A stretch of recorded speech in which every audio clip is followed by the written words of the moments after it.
My name is Lauren West, and I'm 33 years old. On paper, until about 3 weeks ago, my life looked respectable. Not glamorous, not inspirational Instagram reel material, but solid in that quietly impressive way that only people who pay their bills on time really understand. I'm a project manager for a mid-sized logistics company.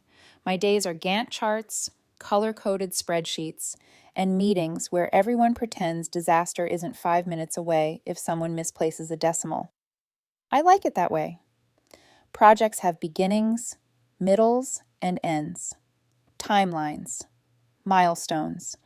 If something breaks, you identify the problem, assess the damage, and fix it. For a long time, I thought my relationship was like that too. 4 years together, 1 year engaged, a wedding 2 weeks out. Everything slotted neatly into the future like tasks on a roadmap. Honeymoon, maybe a house in a few years, kids eventually, joint accounts, shared holidays. It all felt inevitable. The night everything fell apart, I was alone in our apartment, sitting at the dining table we never actually ate at, hunched over my laptop. It was 3:15 a.m. The only light in the room came from the spreadsheet that had become my personal hell, the seating chart. 214 guests, friends, family, co-workers, obligatory invitations. Every time I moved one name, three others shifted, and someone's feelings were apparently going to be hurt forever. My eyes were burning, my back hurt, and my sanity had left the building 3 iterations ago. Meanwhile, my fiancé, Connor, 30, was off on his Bachelor weekend. One last hurrah with the guys, he'd said, grinning, wrapping his arms around my waist in the kitchen a few nights earlier. I'm not worried, I'd told him, and I'd meant it. I'm not really the jealous type. I don't have time for that kind of drama. I was honestly looking forward to the quiet. No wedding talk, no opinions about napkin colors, no, babe, is it really a big deal if we add 6 more people? Just me, my spreadsheet, and the gentle hum of my own anxiety. My phone lit up next to the laptop, vibrating angrily against the wood. I glanced at the time and immediately felt that little drop in my stomach.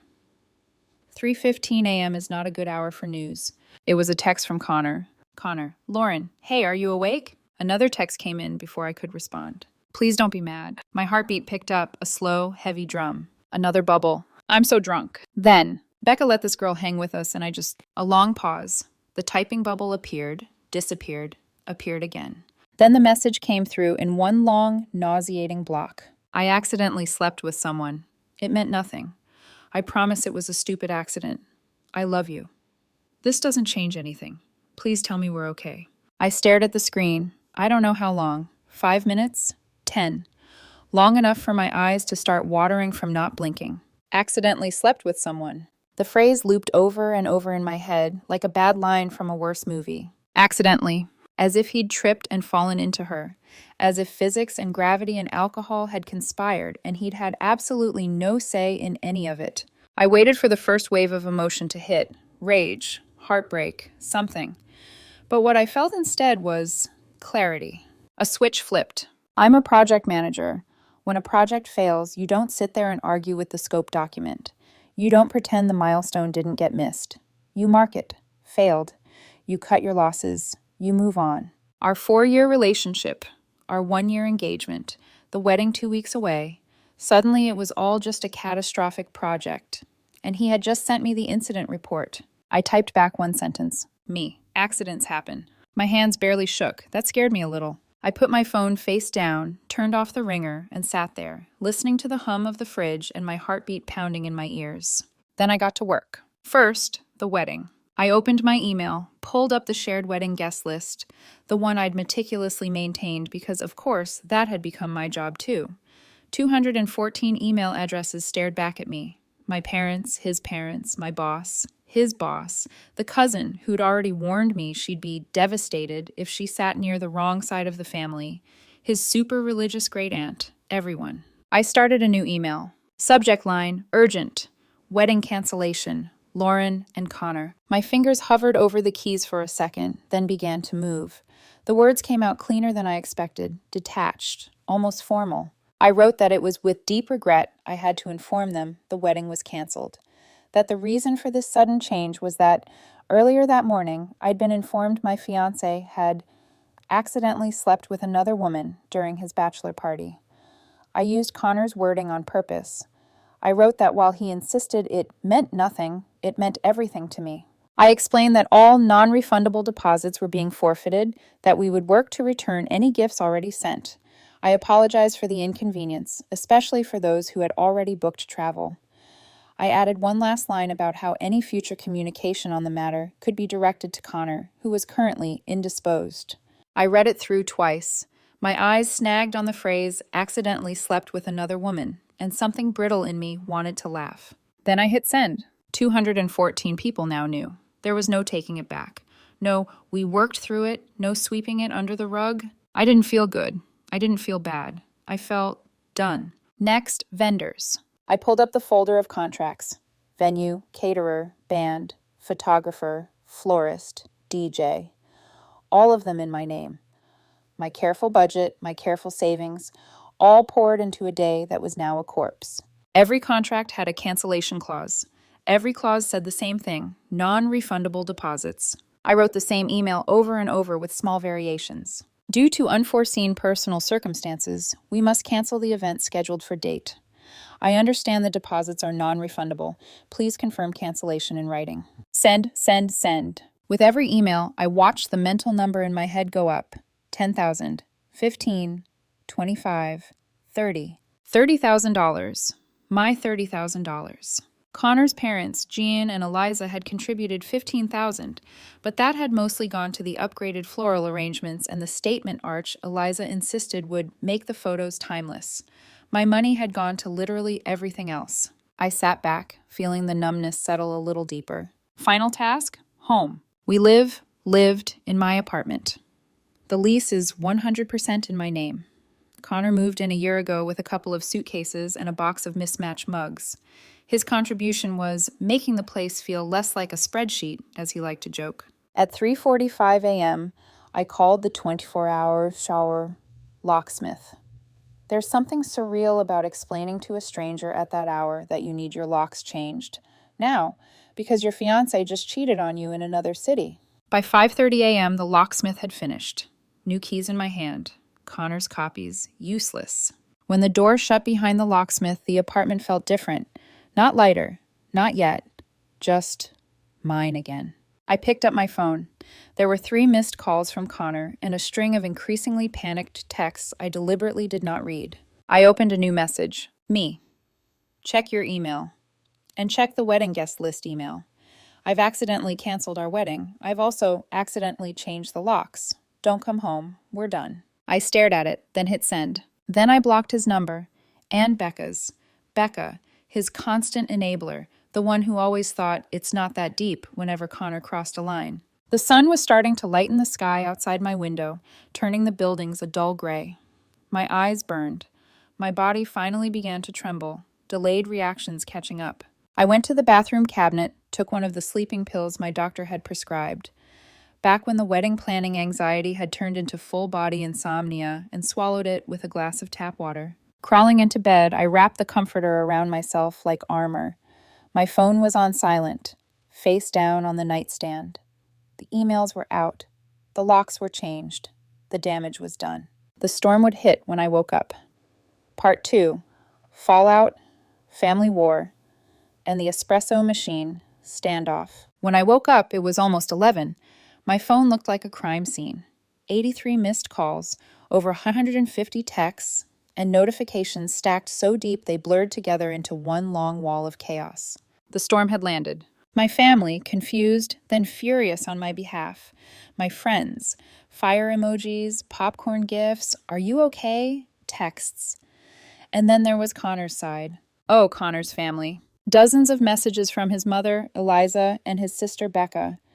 They ranged from disbelief, "Lauren, please tell me this is a misunderstanding," to full-on outrage. "You had no right to humiliate him like that." And of course, Connor himself. Calls, voicemails, texts from unknown numbers I assumed were burner accounts because I'd already blocked him. Every message sounded the same, regret wrapped in self-pity. I didn't answer any of them. I made coffee instead, from the espresso machine he'd insisted we buy together. The milk steamed loudly, drowning out the sound of my vibrating phone. I sipped the latte, staring out at the gray morning sky, and told myself one thing. He made a choice. I'm just enforcing the consequences. By 4 p.m., the doorbell camera pinged. 3 figures stood outside the building entrance, pounding on the door like a SWAT team. Connor, Becca, and Eliza. I opened the video feed. "Lauren, open this door!" Connor shouted. His face was red, eyes puffy, either from crying or from drinking his hangover away. "You can't do this. Please let me explain." Eliza's voice cut through, sharp and imperious. "You will open this door right now, young lady. This is harassment. You humiliated my son in front of everyone." Becca, of course, was filming on her phone. I buzzed the intercom. "Connor, you were told not to come here." "You embarrassed me," he shouted, voice cracking. "My boss, my grandmother, everyone saw that email. You ruined my life over one mistake." "Your accident was a choice," I said evenly. "My email was mine. Don't come back here again." Becca yelled something I couldn't quite hear, and Eliza started pounding harder. "You can't just throw him out like garbage," she snapped. "He lives here. His things are inside." "No," I said calmly. "He lived here, past tense. His name's not on the lease. I'll schedule a time for him to pick up his things, with a third party present. If you don't leave in 5 minutes, I'm calling the police." They screamed for another 10 before finally stomping off. When the feed went dark, I sank into my chair, trembling. Not from fear, but from adrenaline. I thought that was the end of it. I was wrong. An hour later, my phone rang. The caller ID, Gideon West, Connor's father. I hesitated, then answered. "Lauren!" His voice was cold, calculated. "You've made a catastrophic error in judgment." "Me?" I asked. "I'd say your son made the error. I just pressed send." "You have embarrassed my family," he said sharply. "You've destroyed our reputation. This email, this public spectacle, it's defamation. We demand a retraction and a formal apology immediately." "Defamation requires a lie," I said flatly, and I have his text message, time-stamped. His words, "I accidentally slept with someone." "He was drunk," Gideon hissed. "It was private. You had no right to make that public. My wife is distraught. My daughter is inconsolable." "Then maybe talk to your son," I cut in. "He's the reason this happened." There was a pause. Then his voice hardened. "Fine. Then we'll handle it legally. You'll be hearing from our lawyer, and we expect our $15,000 back by tomorrow." "Excuse me?" "We gave you $15,000 toward this wedding. You canceled it. That's breach of agreement. You owe us." "Your money went toward the venue," I said, my tone icy. "The venue kept it when I canceled, along with my $30,000. It's gone." "Unacceptable," he snapped. "You are stealing from us. You'll regret this, Lauren. You've made powerful enemies." "Then I'll see you in court," I said, and hung up. My hands were shaking again, but this time I smiled, because underneath the fury was a quiet, certain truth. They weren't angry he cheated. They were angry he got caught. Saturday came, the day of the pickup. I'd arranged for my older sister Maya and her husband Ben to be there as witnesses. I wasn't about to let Connor or his family walk through my apartment unsupervised. When they arrived, I felt the air shift. Connor stood awkwardly behind his mother, eyes down. Eliza, on the other hand, looked like she wanted to set me on fire with her stare. "I cannot believe you're doing this," she said coldly, "after everything my son has done for you." Maya raised an eyebrow. "Like what? The part where he cheated, or the part where he lied about it?" "Stay out of this," Eliza snapped. Maya smiled sweetly. "Gladly. I'll just be over here, documenting everything." They started grabbing the labeled boxes I'd stacked neatly by the door. Everything Connor owned, or had bought jointly, was in those boxes. 12 total. Then, inevitably, Eliza's voice pierced the air. "Wait, where's the La Marzocco? The espresso machine." "The what?" I asked, though I knew exactly what she meant. "The limited edition espresso machine," Connor said tightly. "It was a joint purchase. Where is it?" "Oh, that?" I smiled faintly. "It's staying." "What? No, that's mine. I paid for that." "Correction," I said. "I paid $4,000. You transferred me $500. It was a joint purchase, sure, but it's on my counter. You can have the milk frother. Box 7. Eliza's face flushed. "This is theft. You're stealing from my son." "Then call the police," I said, crossing my arms. And she did. 20 minutes later, 2 officers knocked on the door. The older one looked exhausted. "Ma'am, we got a call about a domestic dispute?" Eliza jumped in immediately. "She's locked my son out of his home and is refusing to return his property. That espresso machine is worth thousands." The officer looked at me. "Ma'am, this is my apartment," I said calmly, holding out the lease. "It's in my name. My ex-fiancé is here to collect his belongings, which are boxed and ready. The machine was purchased primarily with my funds. I have the receipt. I handed him the statement. The officer glanced over it. Okay, this looks like a civil matter, not a criminal one. But he's being robbed, Eliza shrieked. Ma'am, the officer said evenly, disputed property is not theft. You'll have to take this to small claims court. Eliza sputtered. This is ridiculous. Actually, Maya said, smiling with her phone still recording, this is justice. The officers stood there until the last box was carried out. Connor didn't look at me once. Becca muttered something under her breath about karma as she filmed the hallway. When the door finally closed behind them, the silence was deafening. Maya leaned against the wall, arms crossed. So, she said, you're out 30 grand, your ex's family is threatening to sue you, and you just fought over an espresso machine in front of 2 cops. I looked at the shining silver machine on my counter. It makes a really good latte. Maya laughed softly. Worth it? I met her eyes. Absolutely. We both smiled, but we knew it wasn't over. No, this was only the beginning. 3 weeks passed. Long enough for the rage to quiet into something colder. Long enough for me to believe, naively, that the worst was over. Then the letter came. A thick, cream-colored envelope stamped with an attorney's seal, addressed formally to Ms. Lauren West. The kind of envelope that hums with trouble before you even open it. Inside was a legal demand from Gideon West's attorney, complete with bullet points, bolded phrases, and the kind of formal arrogance that drips from every paragraph. They weren't just suing me for the $15,000. They were suing me for defamation of character, emotional distress, and public humiliation caused by my malicious and libelous mass email. The total, $65,000. My fingers tightened around the paper. I felt the slow, steady thud of my pulse in my ears. I'd expected them to lash out. But this was calculated. Before I could even begin processing it, my phone rang again. It was my mother. Lauren, she began softly, in that voice she only used when she was worried. I just got off the phone with Eliza. I froze. What? She said you've been... My mom hesitated, then sighed. She said you've been unstable. That you were the one who cheated, and that you invented this whole accident story to punish Connor after he found out. For a second, I couldn't speak. She said you faked the text, Mom continued, voice trembling slightly. She said you're projecting and spiraling, and that everyone's really concerned about you. Lauren, is any of that? I laughed. It came out hollow and sharp. Oh my God. I could hear my father's voice faintly in the background. Ask her directly, Mary. We need to know. My throat tightened. For a flicker of a moment, I felt small, like I was 16 again, cornered in my parents' kitchen, trying to explain why someone else's lie sounded more believable than my truth. Then the anger hit. Not hot, not loud. Cold. Razor clean. Eliza called you to tell you I'm the crazy one? I asked. That I faked a text message? Lauren.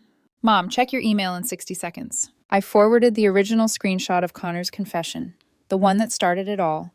Time-stamped. Verifiable. His number. Then I called her back. Did you get it? A pause, the sound of her phone chiming. Then quietly, oh my God. Dad's voice came through the line, sharp now. Those lying... I cut him off. They're not trying to win a lawsuit, I said. They're trying to destroy my credibility. They want to make me doubt myself, make you doubt me. It's manipulation. It's what they do. That night, my father sent me the name of a lawyer he trusted, someone who doesn't flinch at bullies. Her name was Ms. Alessandra Massani, and she was a shark in heels. We met the next morning. She read through every page of the demand letter while sipping her black coffee, not saying a word. When she finished, she looked up with a faint smirk. They overplayed their hand, she said. Classic intimidation tactic. We're going to gut them. She drafted our response the same afternoon. It was the most satisfying document I've ever seen. It began with, alleged defamation and financial restitution demand. Truth is an absolute defense. Then it got deliciously brutal. She laid it out point by point. Connor's own written confession via time-stamped text message, his admission that the affair occurred, the proof that his family's contribution was a non-refundable gift toward a joint venture. Then came the hammer. My client has suffered a financial loss of $30,000 incurred solely due to Mr. West's breach of trust and contract. Any assertion of defamation is baseless, as all statements made were factually accurate and supported by direct evidence. The emotional distress and public humiliation cited are consequences of Mr. West's own documented behavior. Then she added a paragraph I nearly framed on my wall. Furthermore, we have evidence of a coordinated effort by your clients, Gideon, Eliza, and Connor West, to defame Ms. Lauren West by knowingly spreading false statements to her immediate family regarding her mental stability and fidelity. This constitutes slander per se. Therefore, we are filing a counterclaim for $30,000 in non-refundable deposits lost as a direct result of Mr. West's misconduct, $75,000 in damages for harassment, slander, and emotional distress. And then the final twist. However, in the interest of avoiding a long and publicly humiliating trial, Ms. West offers the following settlement. All claims against her to be formally withdrawn within 48 hours. A written apology addressed to her parents acknowledging the falsehoods previously communicated to them. Failure to comply within this time frame will result in full litigation. I read it 3 times, each line sweeter than the last. We sent it by courier. The countdown began. 24 hours later, my phone rang again. Unknown number. I almost ignored it until the second ring. Something in me knew. I answered. Lauren? His voice cracked on my name. Connor. I didn't say anything. Please, he started, already crying. You can't do this. My parents, our lawyer, said your counterclaim is serious. You could bankrupt them. You can't do this to me. You came after me, I said quietly. And when that didn't work, you went after my parents.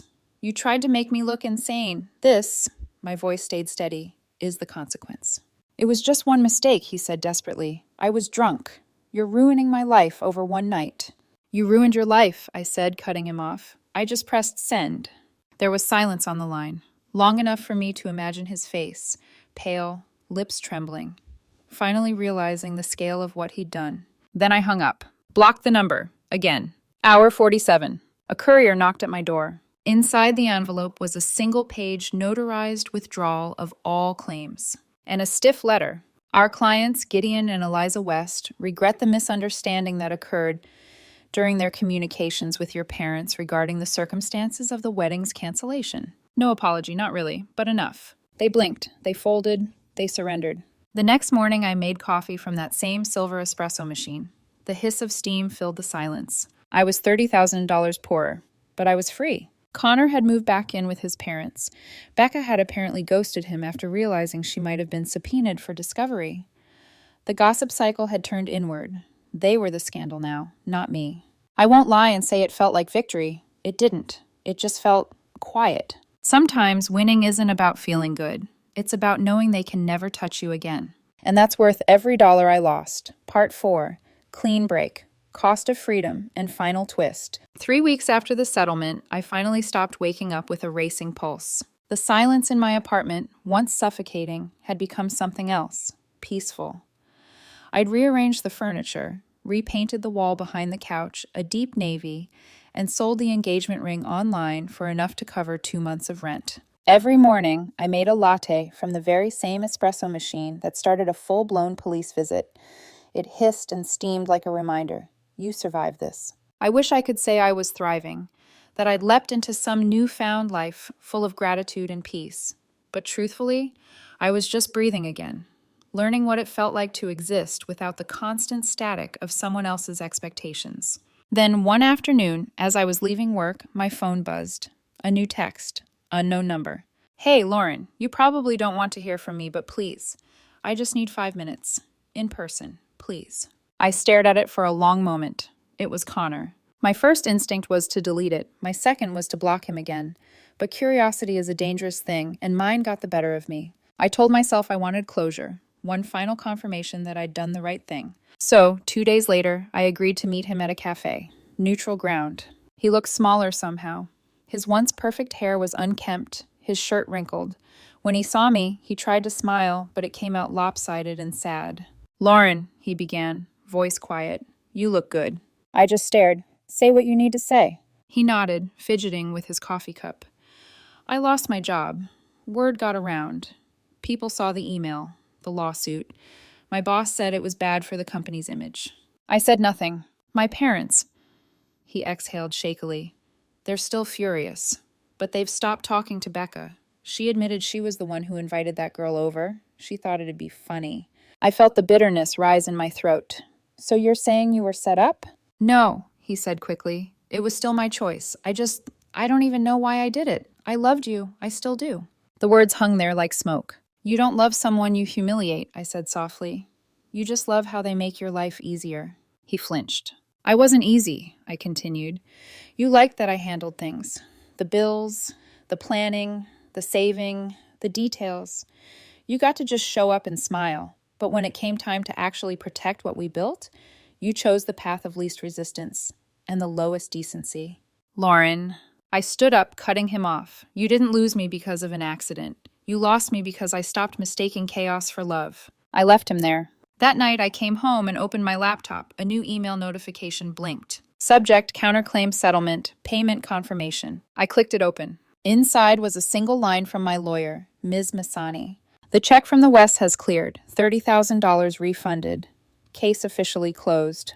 For a moment, I couldn't move. $30,000. The exact amount I'd lost. The amount I thought I'd never get back. I reread the line over and over. Then I laughed. An honest, startled laugh that echoed through my empty apartment. They'd paid. They'd actually paid. The espresso machine hissed in the background like applause. Weeks later, Maya came over for dinner. She took one look around and grinned. You redecorated, she said, setting down a bottle of wine. Needed a change, I replied. I'm calling it post-lawsuit chic. She laughed, pouring 2 glasses. You know, when this started, I was terrified for you. But now, I'm kind of in awe. I smiled. I wasn't brave. I was just tired of being lied to. Same thing sometimes. We clinked glasses. Months have passed since then. Connor's family has gone silent. His parents moved out of state to start fresh, according to a mutual acquaintance.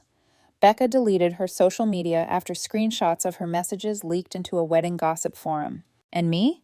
I'm still here, still making coffee every morning, still living in the same apartment that once felt like a battlefield. I've learned that closure doesn't come with apologies or repayments. It comes the moment you stop needing either. People think revenge feels like fire. It doesn't. It feels like silence, like peace, like standing in your kitchen, sipping a perfect latte from a very expensive machine, knowing you burned the right bridge. Because sometimes the cleanest break is the most expensive one.